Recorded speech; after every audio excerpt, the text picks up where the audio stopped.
Hello दोस्तों, स्वागत है आपका अपने YouTube channel Rohit Goswami law classes में। और आज हम आपको कराने वाले हैं एलएलबी सेकेंड ईयर। सैम है हमारा थर्ड। एक्ट है लॉ ऑफ प्रॉपर्टी। कोड है 3004 और क्वेश्चन है 11, जिसे हम पट्टा या पट्टे कहते हैं। ये जो क्वेश्चन है वेरी वेरी इंपॉर्टेंट है।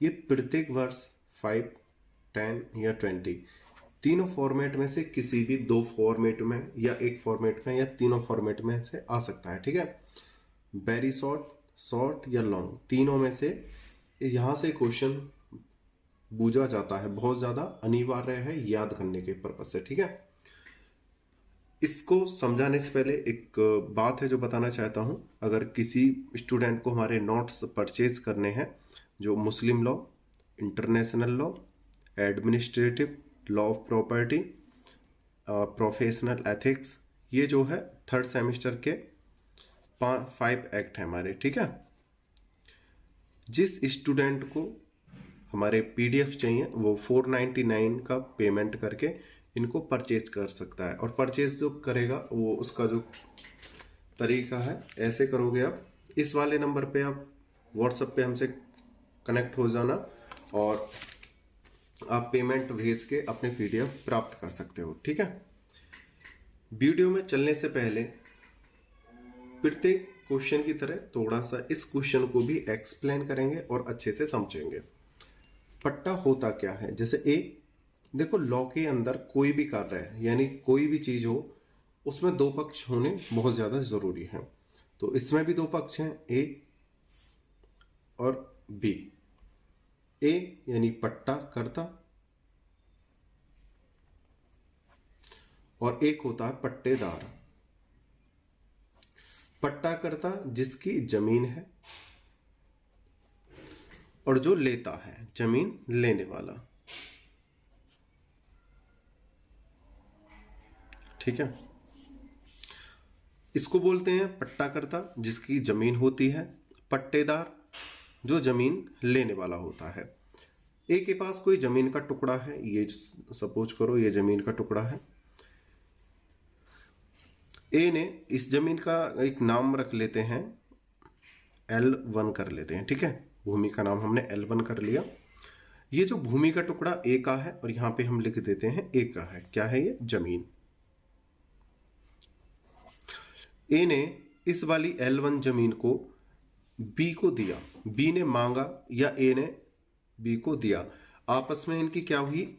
संविदा हुई। क्या हुई? संविदा, जिसे हम बोलते हैं कॉन्ट्रैक्ट या करार कह दो। ठीक है, आपस में हुआ कि आप अपनी जमीन मुझे दे दो या मैं अपनी जमीन आपको दे रहा हूं पट्टे पे। आपस में कॉन्ट्रैक्ट हुआ होगा जब ये अदला बदली हुई होगी। ये भूमि पट्टे पे जब गई तो ये भूमि किसके अंडर में चली गई? बी के अंडर में चली गई। तो यहां से क्या हुआ? कटी, और किसके पास चली गई? ये L1 जो भूमि थी, ये अब आ गई बी के पास। अब बी जो है इस भूमि के लिए, भाई भूमि दे दी या तो 6 माह के लिए, कम से कम 6 महीना, ज्यादा से ज्यादा 1 वर्ष, 2 वर्ष या 5 वर्ष। ठीक है, इस प्रकार से होता है पट्टा। ये तो होता है मासिक। ठीक है, ये होता है वार्षिक, और ये होता है शाश्वत। इसको समझेंगे। मासिक यानी एक छमाही 6 महीने की होती है, यानी मासिक 6 महीने का बनता है छमाही। ठीक है, यानी एक फसल के लिए, एक फसल के लिए, एक वर्ष के लिए आप उसमें एक फसल करो, 2 करो, 3 करो, वो आपके ऊपर डिपेंड करता है। और एक होता है शाश्वत पट्टा। ठीक है, एक होता है कालिक पट्टा। इसको समझते हैं। कालिक जो पट्टा होता है हमेशा हमेशा के लिए होता है। एक हो गया छमाई, एक फसल के लिए, या एक फसल से ज्यादा के लिए। वो 1 वर्ष का हो सकता है, 2 का, 3 का, 5 का, 6 का, इस प्रकार से हो सकता है। उसमें एक से ज्यादा फसल ले सकते हो इतने वर्ष के अंदर।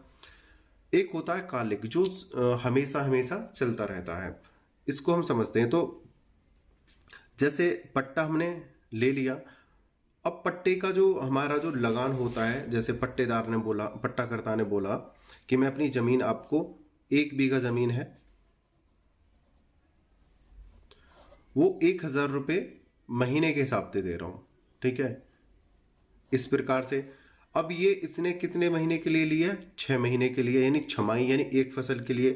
तो 1 बीघा के 6,000 रुपये कौन प्राप्त करेगा? ए प्राप्त करेगा। कितने करेगा? 6,000 रुपये, ठीक है। इसी को क्या कहते हैं? पट्टा, पट्टे पे भूमि देना। अब ये कितने प्रकार की होती है, कैसे कैसे होती है, कौन दे सकता है, कौन ले सकता है, कब खारिज की जा सकती है, इस सब को हम देखेंगे अपने क्वेश्चन में थ्योरी के साथ। ये था एक हमारा मोटा सा एग्जाम्पल जो हमारे समझ में आ जाए, और उसी के आधार पर हमारा जो क्वेश्चन है इसी के आसपास घूमेगा। दोबारा समझ लो, पट्टाकर्ता जिसके पास भूमि होती है अपनी भूमि को अन्य व्यक्ति को किराए पे दे देता है। जैसे हम अपना कमरा किसी को किराए पे दे देते हैं और किराया हम उससे लेते हैं, उसी प्रकार अपनी भूमि को अन्य व्यक्ति को दे देता है और उससे हम अपना किराया वसूल करते हैं। भूमि को हम 3 प्रकार से दे सकते हैं। छमाही यानी 6 महीने के लिए, एक फसल के लिए। 6 महीने से ज़्यादा यानी 1 वर्ष, 2 वर्ष, 3 वर्ष, 5 वर्ष, 10 वर्ष, एक से ज़्यादा फसल के लिए दे सकते हैं, ठीक है। दूसरे प्रकार का हो गया। एक होता है कालिक, यानी हमेशा हमेशा के लिए।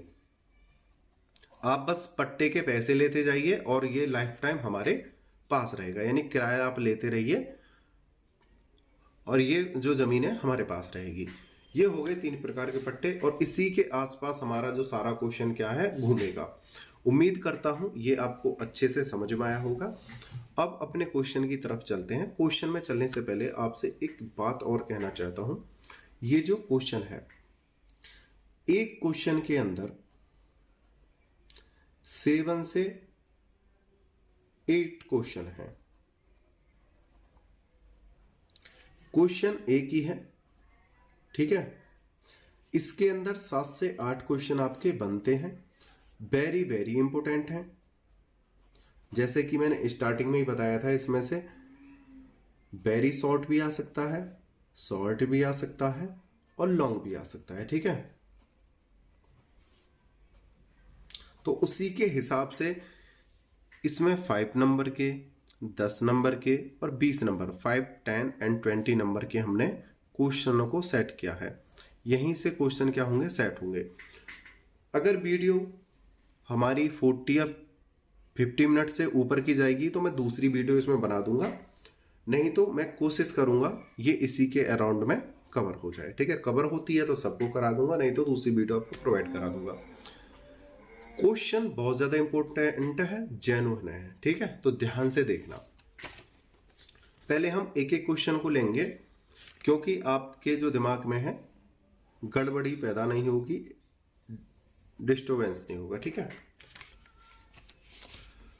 सबसे पहले एक छोटा सा क्वेश्चन है, इसे देखते हैं। क्वेश्चन 1A, पट्टे की परिभाषा दीजिए तथा इसके आवश्यक तत्वों को स्पष्ट कीजिए।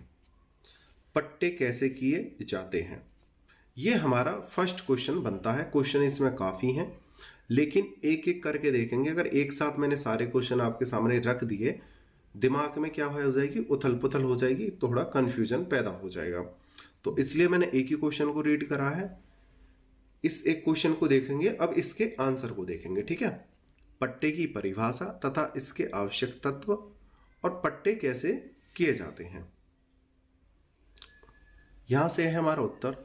संपत्ति अंतरण अधिनियम 1882 की धारा 105, संपत्ति अंतरण अधिनियम का जो सेक्शन है 105 वेरी इंपोर्टेंट है, और जब हम अपना एग्जाम करेंगे वहां पे हमें सेक्शन लिखना बहुत ज्यादा जरूरी है। अब समझते हैं अचल संपत्ति का पट्टा। देखो, पट्टा जो होता है वो केवल अचल संपत्ति का होता है। एक बात ध्यान रख लेना, जो पट्टा या पट्टे कह लो, ये किस पे होगा? सिर्फ अचल संपत्ति पे होगा। अचल संपत्ति कौन सी होती है? अब से पहले मैं वीडियो ऑलरेडी डाल चुका हूं, आप प्लेलिस्ट में जाकर सारी वीडियो देख सकते हो। और जिन्होंने नहीं देखी है या कोई एक ही वीडियो देखना चाहता है या तो उनके लिए मैं बता देता हूं, अचल संपत्ति जो एक स्थान से दूसरे स्थान पर नहीं जा सकती, जो अचल संपत्ति जो एक स्थान से दूसरे स्थान पर नहीं जा सकती, जैसे नल हो गया, खेत हो गया, मैदान हो गया, मकान हो गया। अब कहोगे कि सर नल के ऊपर तो कोई पट्टा नहीं होता है, लेकिन अचल संपत्ति के अंदर नल और कुएं आते हैं। हमें पट्टा किस पे करना है? खेत पे करना है, या कोई मैदान होगा उसके ऊपर पट्टा हो सकता है, मैदान के ऊपर, या मकान के ऊपर पट्टा हो सकता है। ठीक है, अचल संपत्ति मैंने आपको बता दी है। अचल संपत्ति का पट्टा ऐसी संपत्ति करने के अधिकार का ऐसा अंतरण है जो एक अभिव्यक्त या शाश्वत काल के लिए किसी कीमत के जो दी गई हो या जिसे देने का वचन दिया गया हो। यहाँ पे बोला है एक अभिव्यक्त या शाश्वत काल, यानी कि ये जो हमने समय डिवाइड करे हैं उस समय के अनुसार हो सकती है, मासिक हो सकती है, वार्षिक हो सकती है, शाश्वत हो सकती है, कालिक हो सकती है, और जो हमारा पट्टा हो रहा है उसके एवज में एक दूसरे को कुछ दिया जाना चाहिए। एक ने जमीन दी, दूसरे ने पैसे दिए। ठीक है, इसी में बोला गया है जो एक अभिव्यक्त या शाश्वत काल के लिए किसी कीमत के जो दी गई हो या जिसे देने का वचन किया गया हो, या धन या फसलों के अंश, सेवा या मूल्यवान वस्तु की अंतरिति द्वारा जो अंतरण को ऐसे निबंधों पर प्रतिग्रहिता करता है, अंतरण जो प्रतिफल के रूप में हो। मतलब एक दूसरे व्यक्ति को कुछ ना कुछ अंश देने वाला हो, यानी कुछ ना कुछ भाटक देने वाला हो। जैसे कि हमने बताया था, ए ने अपनी संपत्ति किसे दी थी? ए ने दी बी को, बी ने बदले में क्या दिया? पैसे दिए। वो पैसे के बदले कौन? बी फसल दे सकता है, यानी गेहूं, चावल, अनाज, अन्य कुछ और दे सकता है। धन दे सकता है। धन कैसा? सोना चांदी दे सकता है, रुपये के अलग से, है ना, सोना चांदी दे सकता है। या कोई श्रम दे सकता है, श्रम यानी कोई कार्य उसका घर पे जाके कर सकता है। ठीक है, मजदूरी कर सकता है। इस प्रकार से वो पट्टे के बदले में इन चीजों को भी दे सकता है। फसल, धन जो सोने चांदी में हो या अन्य किसी चीज में हो। श्रम यानी कार्य कर सकता है दूसरे के यहां जाके, उससे उसकी क्या हो जाएगी? भरपाई हो जाएगी। ठीक है,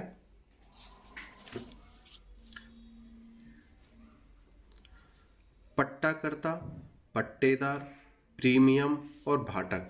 प्रीमियम और भाटक वही चीज है जो भी मैंने आपको बताया है, पैसे देना, फसल देना, धन, सोना चांदी, या श्रम या मजदूरी।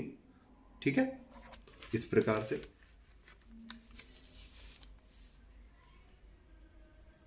तो इस प्रकार के प्रीमियम और भाटक क्या रहते हैं? इसमें शामिल रहते हैं। वह अंतरक पट्टाकर्ता कहलाता है। अंतरक पट्टाकर्ता कहलाता है। वह यानी अंतरिति पट्टेदार कहलाता है। देखो, अंतरक और अंतरिति समझ लीजिए। पहले इसे समझते हैं। अंतरक यानी पट्टाकर्ता,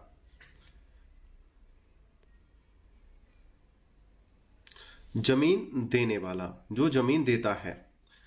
अंतरिति पट्टेदार, जमीन लेने वाला। ठीक है, अब से पहले बता चुका हूं, ये क्या है? ए है, और ये क्या है? बी है। ठीक है, तीसरा पॉइंट आता हमारा प्रीमियम या भाटक। ठीक है, पट्टे के बदले दी जाने वाली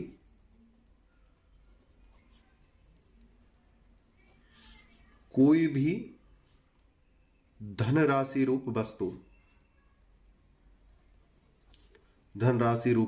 वस्तु, जैसे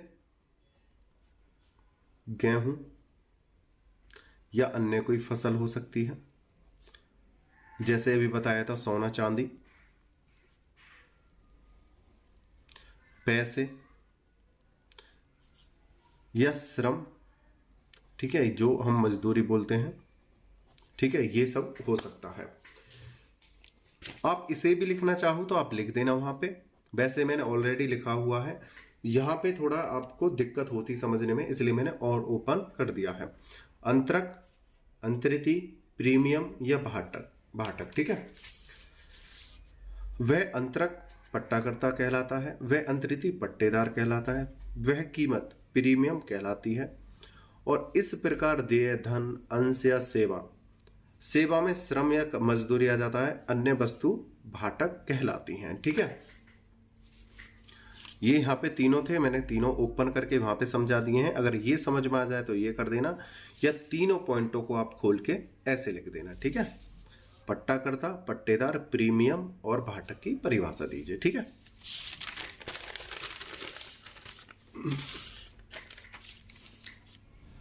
अब देखते हैं पट्टे के आवश्यक तत्व। पट्टे के आवश्यक तत्व निम्नलिखित हैं। प्रथम है अचल संपत्ति। पट्टा केवल अचल संपत्ति का ही किया जा सकता है। अब आप ये मत कहने लग जाना कि सर हम तो अपने नल का, कुएं का या अपने पंखे का, इनका हम पट्टा करने जा रहे हैं, या हम पेड़ का पट्टा करने जा रहे हैं। पेड़ का पट्टा तब हो सकता है जब वो क्या हो, एक बाग के रूप में हो या फलदार वृक्ष हो, उसका क्या हो सकता है, पट्टा हो सकता है, ठीक है, अन्य किसी का नहीं। संपत्ति ऐसी हो जो यूज करने वाली हो, ठीक है। पट्टा केवल अचल संपत्ति का ही किया जा सकता है, जैसा कि संपत्ति अंतरण की धारा 105 में दिया गया है। धारा 105 में चल संपत्ति नहीं आती है, यानी यहां पे कहा गया है कि पट्टा अचल संपत्ति का किया जाता है, और धारा 105 कहती है कि अचल संपत्ति में, धारा 105 कहती है कि मेरे अंदर चल संपत्ति मान्य नहीं होती है, ठीक है। मैं चल संपत्ति को सपोर्ट नहीं करती हूं, इसमें ये कौन कहता है, सेक्शन 105। आगे चलते हैं। पट्टे की विषय वस्तु ऐसी अचल संपत्ति हो सकती है जो अंतरण योग्य हो, जिस पर कब्जा किया जा सकता हो एवं जो उपभोग किए जाने योग्य हो, जैसा कि अभी मैंने आपको बताया, जो उपभोग के क्या हो, लायक हो, ठीक है। अचल संपत्ति ऐसी हो जो उपभोग के लायक हो। आगे समझते हैं। निम्न संपत्तियां भी पट्टे में दी जा सकती हैं। कौन कौन सी जो संपत्तियां हैं जो इसके अतिरिक्त पट्टे में दी जा सकती हैं? मत्स्य अधिकार, क्या है मत्स्य अधिकार, राम गोपाल बनाम नुरमुद्दीन 1893, ख है नौघाट पीटर बनाम कैंडल 1872, ग है विपणन शोध्य सिकंदर बनाम बहादुर 1905।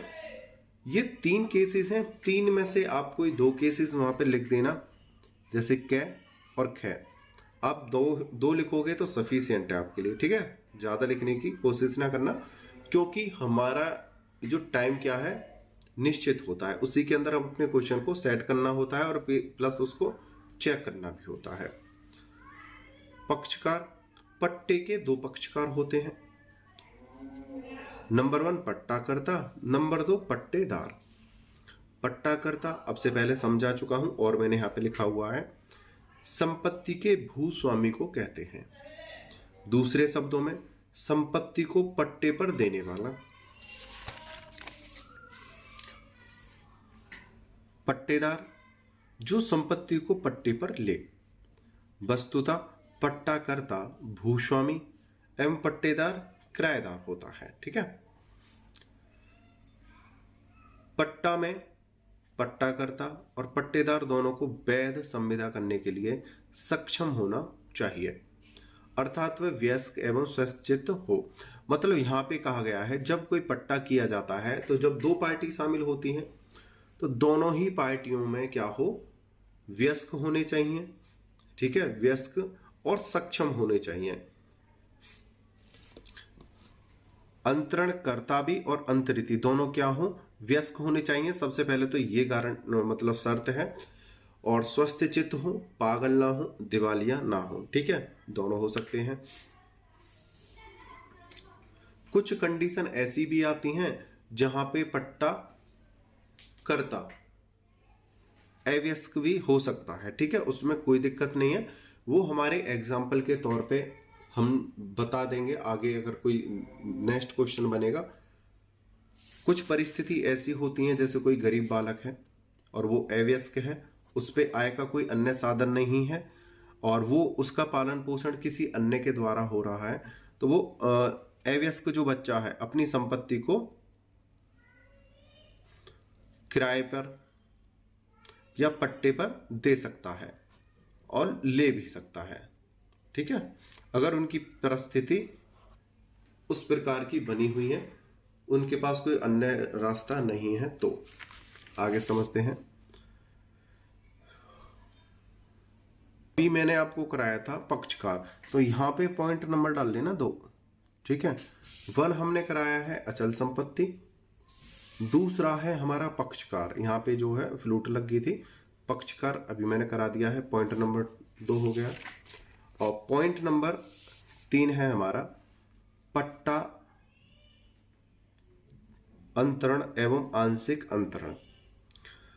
पट्टेदार को केवल उपभोग करने का अधिकार ही प्रदान किया जाता है। जब हम अपनी भूमि को अन्य व्यक्ति को देते हैं तो अन्य व्यक्ति को सिर्फ उसके उपभोग का ही अधिकार है। ठीक है, उसे बेचने का नहीं है, उसमें कुछ गलत कार्य करने का अधिकार नहीं होता है। दूसरे शब्दों में भूमि का स्वामित्व पट्टाकर्ता के पास रहता है तथा भूमि के उपभोग करने का अधिकार पट्टेदार के पास जाता है।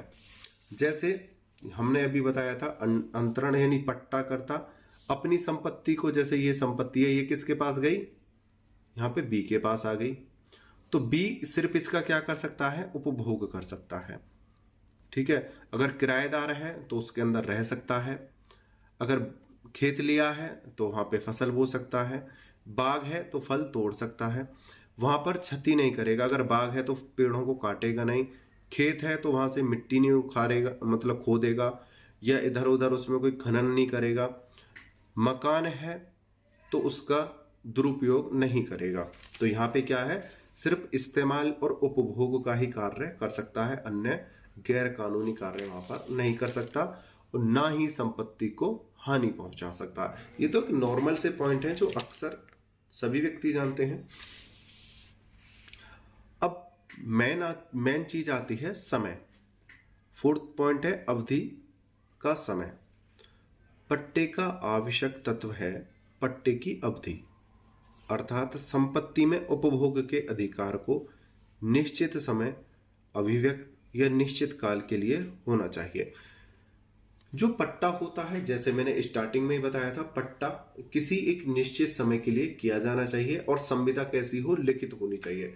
गांवों में तो अक्सर क्या होता है, संविदाएं मौखिक ही हो जाती हैं। आज भी हमारे ग्रामीण क्षेत्रों में भाईचारा है, प्यार है, मोहब्बत है और विश्वास है, तो वहां पर जो पट्टे होते हैं वो मौखिक ही हो जाते हैं। लेकिन कहीं ऐसी परिस्थिति जब उत्पन्न हो जाए कि शक के दायरे में होती है, तो वहां पर पट्टा जो है, संविदा जो है, लिखित में होती है। ठीक है, और वो किस समय के लिए होती है, कितने समय की होती है, आगे हम समझते हैं। लेकिन हमें यहाँ पे क्या समझना है, जो पट्टा होता है एक निश्चित समय के लिए होना चाहिए।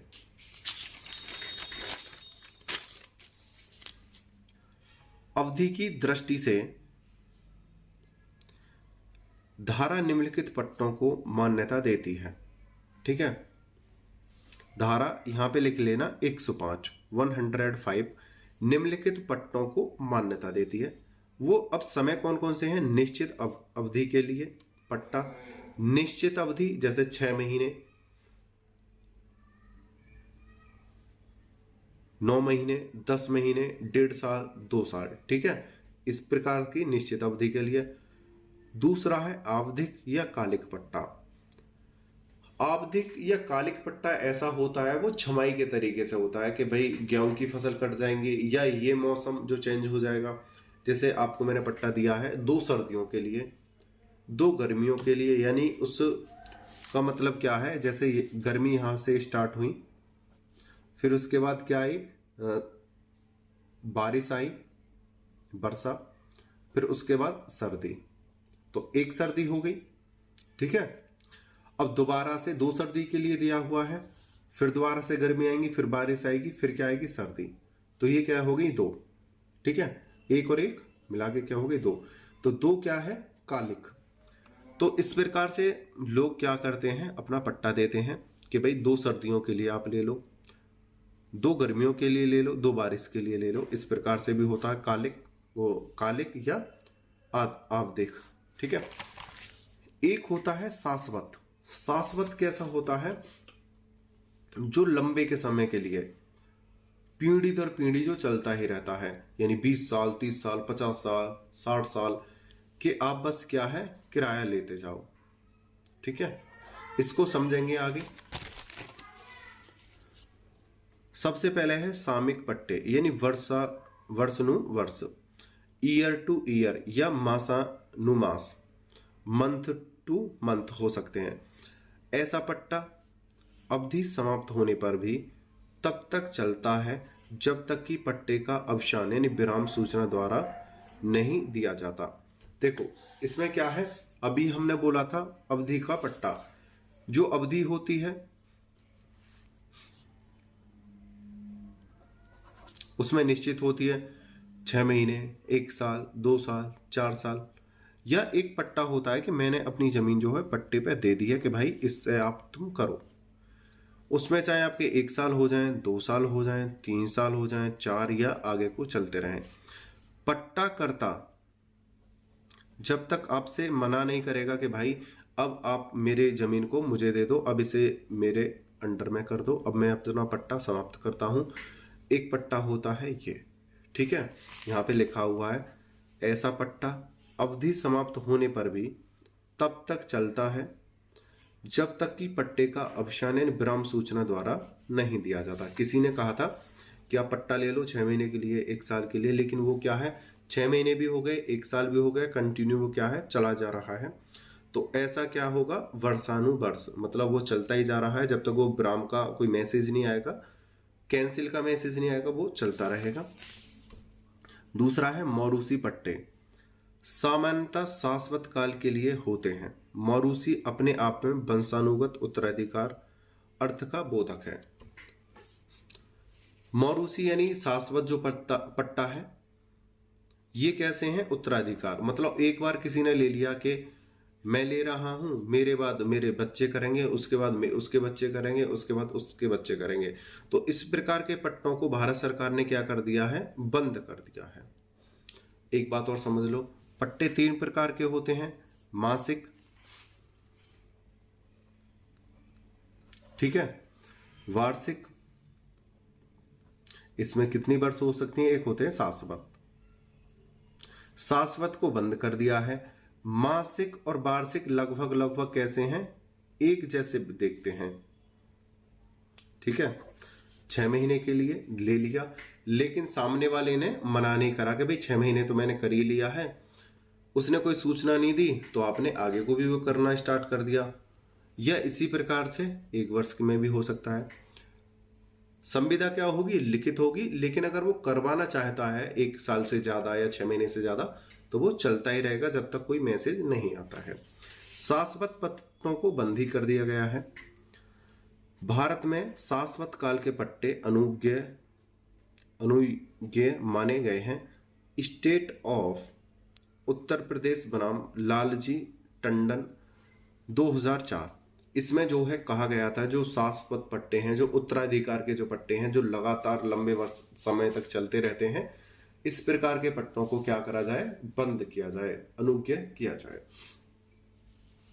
प्रतिफल, पट्टे का अंतरण तभी ही वैध माना जाएगा जबकि पट्टेदार ने पट्टेदाता को प्रतिफल अदा किया हो। देखो पट्टा कब माना जाएगा, एक ने जमीन दी हो, दूसरे ने जमीन के बदले में उसे कुछ ना कुछ लाभ दिया हो, पैसे, सोना चांदी या श्रम, ठीक है, या कोई फसल। ऐसा प्रतिफल धन, फसल, अथवा सेवा के रूप में हो सकता है। वास्तव में पट्टा एक संविदा है। प्रतिफल के बिना संविदा शून्य होती है, अतः उसके अंतर्गत पट्टे का अंतरण भी शून्य माना जाएगा। यहां पे कह रहे हैं अगर कोई आप प्रतिफल के बिना कोई संविदा कर रहे हो तो वो क्या होगी, शून्य होगी, खारिज होगी। जैसे अभी समझते हैं, ए और बी, कर्ता लेने वाला, कर्ता करने वाला होता है और ये लेने वाला। इन्होंने आपस में कोई संविदा की कि आप अपनी भूमि को मुझे दे दो। इसने अपनी भूमि किसे दे दी, बी को दे दी। यहां से क्या होगी, कट यहां पे आ गई। भूमि का नाम है L1। अब इसने जो बी ने बदले में फसल, धन, श्रम नहीं दिया, ठीक है। तो इस प्रकार से ये जो भूमि गई है ये क्या होगी, संविदा, पट्टे की संविदा नहीं होगी। ना फसल दी, ना धन दिया, ना श्रम दिया, तो कुछ नहीं दिया, तो ऐसा जो संविदा होगी पट्टे की वो क्या होगी, शून्य होगी। बदले में कुछ ना कुछ क्या हो, दिया जाना चाहिए। फसल, धन या श्रम क्या है, दिया जाना चाहिए। दूसरी बात, एक पॉइंट और बन के आ रहा है, नहीं देता है तो क्या होगी, शून्य होगी। अगर भूमि के बदले में लेने वाला एक मुट्ठ यानी एक बार में लिखित दस्तावेजों द्वारा, दस्तावेज यानी कागजों पे लिखित द्वारा एक बार में सारे पैसे या धन या श्रम देता है तो वो क्या हो जाएगी, बिक्री हो जाएगी, ठीक है। उस भूमि की कीमत के बराबर एक बार में वो दे देता है लिखित में, तो वो क्या हो जाता है, वो बिक्री कहलाई जाएगी, ना कि कोई पट्टे की संविदा। तो यहां पर बोला गया है साफ साफ शब्दों में, प्रतिफल के बिना संविदा शून्य होती है, अतः उसके अंतर्गत पट्टे का अंतरण भी शून्य माना जाएगा। अगर प्रतिफल नहीं दिया जा रहा है तो शून्य माना जाएगा। अगर प्रतिफल एक साथ दिया जा रहा है भूमि के बराबर ही, तो वो क्या हो जाएगी, बिक्री हो जाएगी, ठीक है। इन दोनों में अंतर समझ लेना।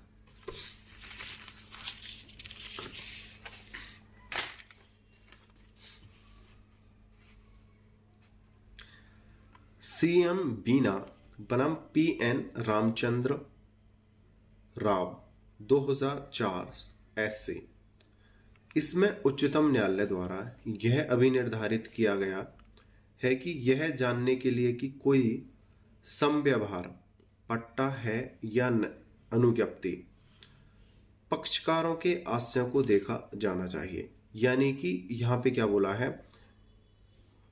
उच्चतम न्यायालय ने, सुप्रीम कोर्ट ने बोला था कि समव्यवहार जो डिग्री दी गई है आपस में, जो पट्टा किया गया है, वो इस आधार पर चेक किया जाएगा कि उन दोनों ने क्या संविदा करी है। ये तो नहीं कि उन्होंने भूमि को बेच दिया हो या उन्होंने कॉन्ट्रैक्ट किया हो। आपने अक्सर देखा होगा, कुछ लोग ग्रामीण क्षेत्र से होंगे, कुछ शहर से भी होंगे, कि दो पक्ष होते हैं, ए और बी, जमीन बेचने वाला और लेने वाला, ठीक है। एक ही जमीन है, जैसे ये जमीन है L1, इसने अपनी जमीन को बेच दिया, किसे, बी को बेच दिया। ये किसके अंडर में चली गई, बी के अंडर में। लेकिन होता क्या है कि ये जो बी है ये कहीं दूर का रहने वाला है, तो ये कहता है कि मैंने आपकी जमीन खरीद तो ली है, लेकिन इस जमीन को तब तक आप ही करिए जब तक मैं यहां पे नहीं आ जाता हूं या आपसे मना नहीं कर देता हूं। हालांकि जमीन मेरी हो गई है, ये किसकी हो गई, B1 की। आप इस जमीन पर फसल करते रहिए जैसे आप करते आ रहे हो, या इसमें रह रहे हो तो आप किराए के तौर पर इसमें रह सकते हो। आपने अक्सर इस प्रकार से केसेस काफी देखे होंगे। तो अगर इसी पे कोई विवाद खड़ा हो जाता है तो कोर्ट क्या कहेगी, आपकी संविदा को चेक करेगी, ठीक है, कि आपने पट्टा किस आधार पर दिया हुआ है, बेचने के बाद पट्टा दिया हुआ है या बिना बेचे पट्टा दिया हुआ है। भाई खरीदने के बाद इसने क्या बोला, आप मेरी जमीन को इस्तेमाल करो, अब ये मेरी हो गई है, लेकिन अब आप मुझे क्या दोगे, लगान दोगे। या इसने अपनी भूमि को इसे लगान पे दिया है या पैसे वैसे लेने वाला है। तो इन सब चीजों को क्या करेगा, क्या करा जाएगा, कोर्ट में साबित किया जाएगा। ठीक है। पक्षकारों के आशयों को देखा जाना चाहिए, यानी जो उनके उद्देश्य रहे होंगे, जो उनकी संविदा रही है, और पक्षकारों के उद्देश्यों को जानने के लिए संपूर्ण दस्तावेज को पढ़ा जाना जरूरी है। यानी जो कागज में लिखा है, संविदा यानी कॉन्ट्रैक्ट में लिखा है, उसे अच्छे से पढ़ा जाए और उसके बाद पर ही कोई डिग्री यानी कोई निर्णय लिया जाएगा। तो आपने देखा होगा इस प्रकार के जो केसेस हैं बहुत जगह आपको देखने को मिलेंगे, और आगे जाके इस प्रकार की संपत्ति में क्या होता है, झगड़ा होता है। ठीक है। कारपोरेशन ऑफ कालीकट बनाम श्रीनिवास 2002 ऐसे, इसमें पट्टे एवं अनुज्ञप्ति। देखो जो अनुज्ञप्ति होती है उसे मैं समझा देता हूं मोटे शब्दों में।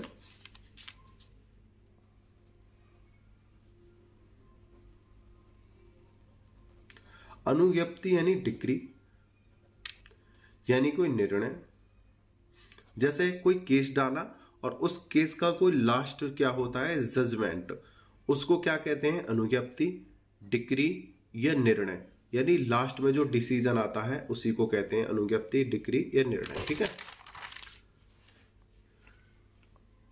इसमें पट्टे एवं अनुज्ञप्ति के मध्य अंतर को स्पष्ट करते हुए यह कहा गया कि पट्टे में पट्टा ग्रहीता संपत्ति में अधिकार प्राप्त कर लेता है, किंतु अनुज्ञप्ति में अनुज्ञप्तिधारी ऐसे कोई अधिकार प्राप्त नहीं करता।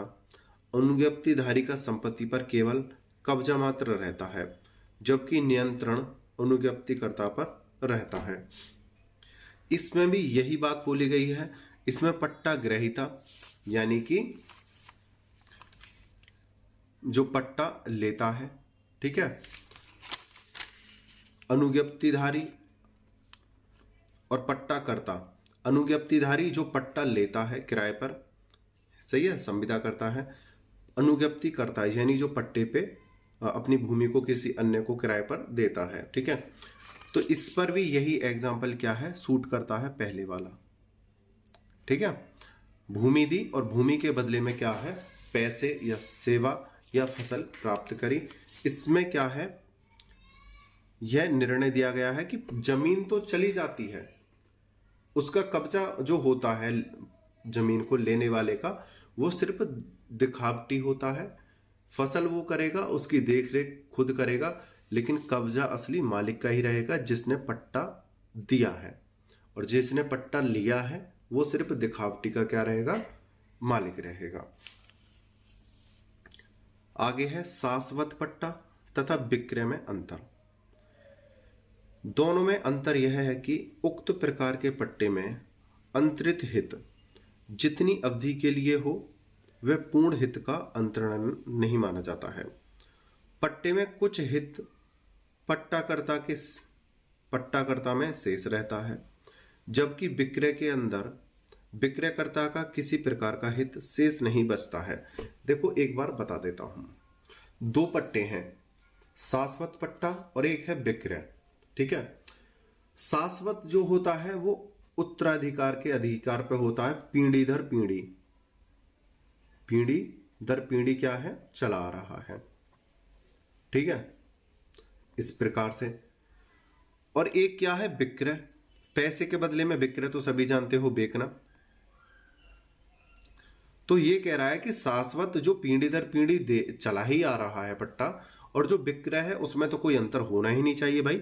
मैंने इस्तेमाल करी भूमि, उसके बाद मेरे पुत्र ने, फिर मेरे नाती ने, फिर मेरे परनाती ने, तो भाई ये तो विक्रय के समान ही है। इसमें फायदा क्या हो रहा है, ये तो ये सोचो जैसे जमीन बिक गई हो। तो यहां पे कहा गया है कि जो शाश्वत पट्टा होता है, हालांकि वो पीढ़ी दर पीढ़ी चलता है, लंबे समय चलता है, लेकिन जो मेन अधिकारी होता है, जो भूमि पे जो नाम पड़ा हुआ होता है, भूमि के कागजों पे, वो पट्टा कर्ता का ही होता है। हालांकि लगता ऐसा है, पीढ़ी दर पीढ़ी चला आ रहा है, शाश्वत पट्टा है कि भाई भूमि तो इनके ही नाम पे हो गई हो जैसे, लेकिन असली अधिकारी कौन होता है? पट्टा कर्ता ही होता है।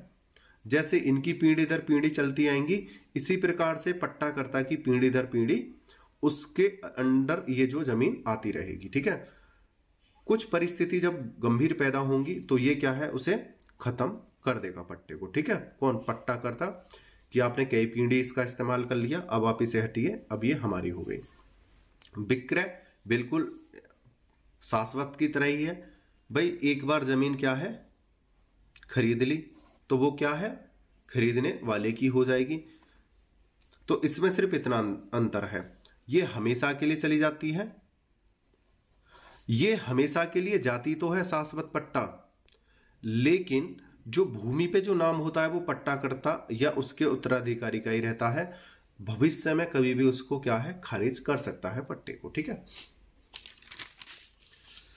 दोनों में अंतर यह है कि उक्त प्रकार के पट्टे अंतरित हित जितनी अवधि के लिए हो वह पूर्ण हित का अंतरण नहीं माना जाता है।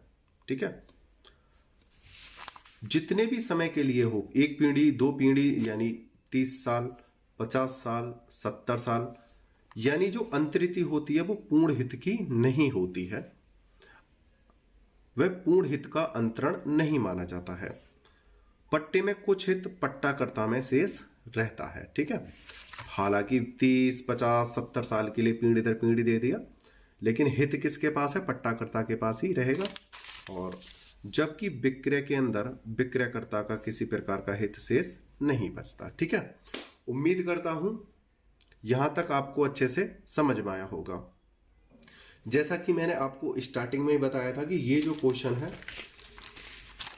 थोड़ा लॉन्ग है। ठीक है, ये इसमें मैं लिख दूंगा पार्ट 1, और इसी हिसाब से आपके पार्ट 2, अगर पार्ट 2 में कवर हो जाएगा तो पार्ट 2, और अगर पार्ट 2 में कवर नहीं होगा तो पार्ट 3 में आपकी ये वीडियो जो है, क्वेश्चन की वीडियो जो कंप्लीट करा दूंगा। ठीक है, पट्टा की। दूसरी बात ये क्या है, वेरी वेरी इंपॉर्टेंट है, अगर सारा एक साथ ही कराऊंगा तो आप कंफ्यूज हो जाओगे, आप इधर उधर करने लगोगे चीज़ों को, तो इसलिए 40-45 मिनट की ये वीडियो हो चुकी है, ज़्यादा लंबी करना बेकार है। ठीक है, आपने वीडियो को अंत तक देखा है, उसके लिए धन्यवाद। आपकी सेकंड वीडियो बहुत जल्दी आने वाली है। ठीक है, आपने वीडियो को अच्छे से देखा, मुझे अच्छे से सुना, उसके लिए धन्यवाद। टेक केयर, बाय बाय, जय हिंद, जय भारत।